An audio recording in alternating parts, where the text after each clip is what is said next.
Hello, dear student. Today I will be talking about a kind of end of Republican form of government in Rome and beginning of a period where there was a lot of disturbance and it was more of chaos, more of anarchy. And right after monarchical form of government was ended and Republican form of government was initiated. So for almost 400 years, starting from 509 BC, uh, for 400 years, the tension existed between two major classes, patrician and plebeian. As you may be familiar with the idea of patrician and plebeian, patrician actually represented aristocratic and privileged class, a wealthy class, whereas the plebeian group comprised of people from lower strata, from peasantry, from working class. And after this monarchical form of government was ended, the new form of government which came to characterize the Roman history was republican. But republican form of government in its initial phase was more of oligarchical than republican in true sense. And it is for this reason that different groups within the room were trying to maintain their dominance within the political space which was created within this political framework, that is republican form of the government. So for all these 400 years, the struggle was that of uh, patrician versus plebeian. So different leaders representing different groups would come forward and would contest and would confront, and accordingly the equation would also change. So sometimes patrician would dominate the political space of the room within the republican form of government, and sometimes the plebeians. However, plebeians would by and large remain on the margin because they were short of resources, and this resourcelessness was also due to their engagement as a military personnel.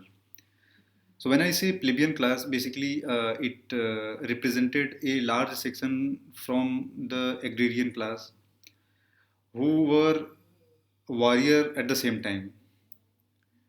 In other words, these farming communities of the Roman government were farmers and warriors at the same time.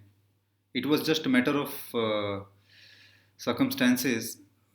So when they were needed on farmland, they would do farming. When they were needed to deal with the battle, they would become army. And this class was very much aware of its strength as a warrior because the Roman government invariably relied upon the support of this farming community who would also play the role of warrior. So, what was the struggle which was going on between these two classes? So, the people who were very influential and very powerful on the side of patrician class were trying to undermine the power of plebeian class. How did they do? They gradually got rid of their leaders. So Marius and that is Spartaca and Centrios. So these are the couple of names who turned out to be very great leaders and military commanders on behalf of plebeians, and they being from general strata posed a severe challenge to the aristocratic class, which they could not metabolize. So aristocratic class in the form of patrician group always tried to undermine the plebeians' power. So the first point of target would be their leaders, and second course of action would be to deprive this class of people of privileges and of the benefits which they had in the course of time managed to concede from the uh, from this patrician class as a result of negotiation and as a result of um, frequent negotiation.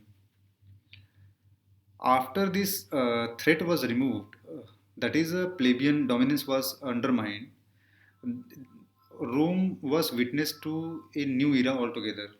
And that era was characterized by high degree of chaos, high degree of anarchy. And it is this in context that one needs to see the rise of Julius Caesar.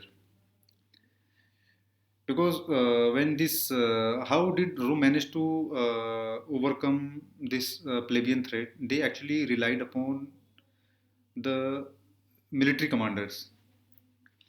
So power shifted from the peasantry class to the military commander. So now earlier peasantry class was to a large extent very important, but now it was military commanders who were actually steering and governing the political course of Rome. Now, a particular class within that ruling class was very much concerned with this rise of military commanders. And there were different military commanders stationed in different directions of the Rome. Since Rome was trying to expand itself in all directions, from north to south, from east to west, so these all commanders were stationed in all different positions, in different stations, and they were actually becoming far more powerful with the passage of time. So what they did in the very first place, they tried to help the political agencies to remove this plebeian threat, and once this threat was removed, they tried to fill in that space. So now, instead of peasantry class, that is a plebeian, it is military commanders who have now become very important. And it is not that straightforward. Once they have occupied this vacuum created by the movement of this peasantry class from this political platform, they fight among themselves. They fight among themselves, and but before they fight, they had exhibited this quality of reorganizing themselves into a larger body. And the first triumvirate, which was formed as a result of Julius Caesar, Lucullus, and Pompey and Crassus, when they had come together, they had formed, after Lucullus had resigned from this political space.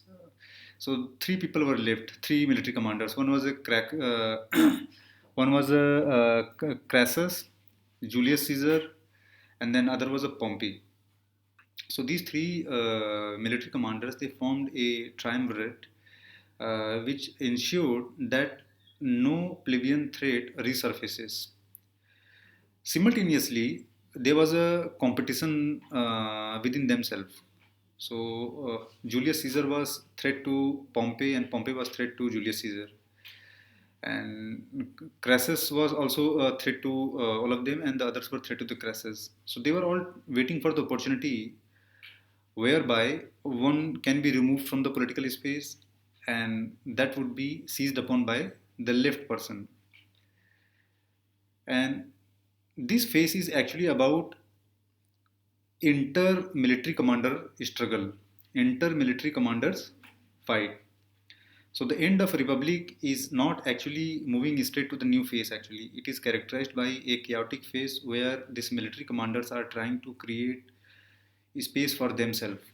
So this is where the Julius Caesar is coming into picture, who is a very leading figure and very famous and highly celebrated personality in the history of Rome, since he actually played a very instrumental role in removal of this plebeian threat from the Roman politics. Now, what is happening?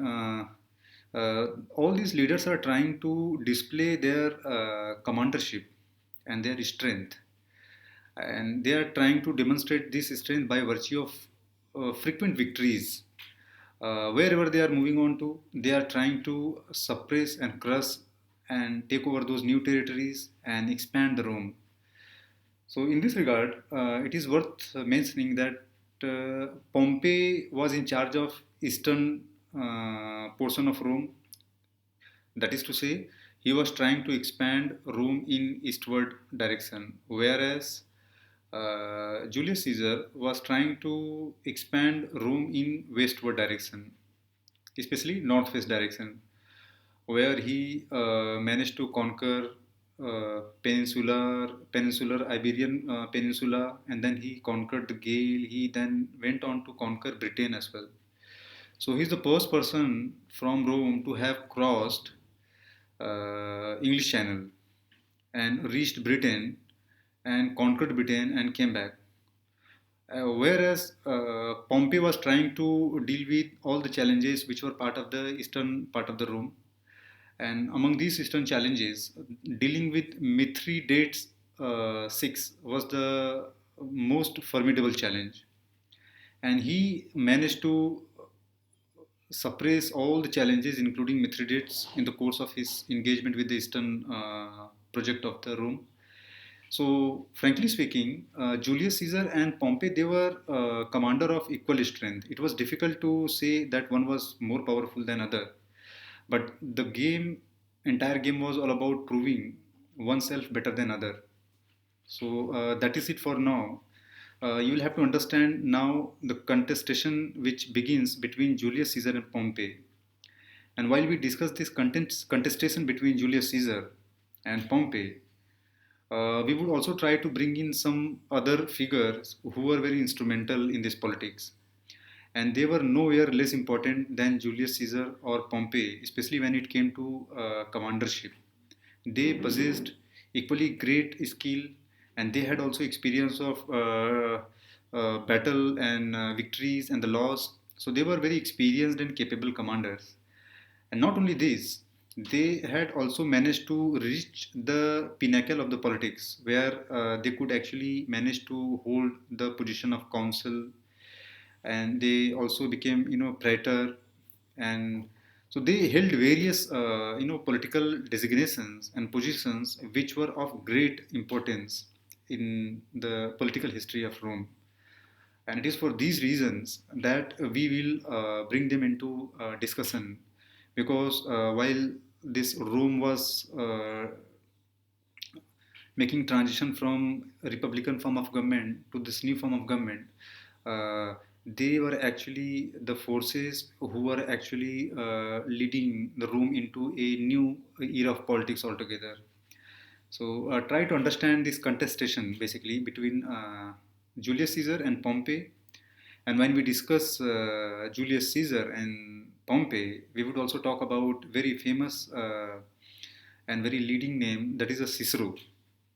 We will also discuss Mark Antonio, and some other more names. So that is it for now. So try to just understand the basics of how the transition from republican form of government to the new form of government is taking place, and what kind of conditions came to characterize the political space of that time. Thank you very much.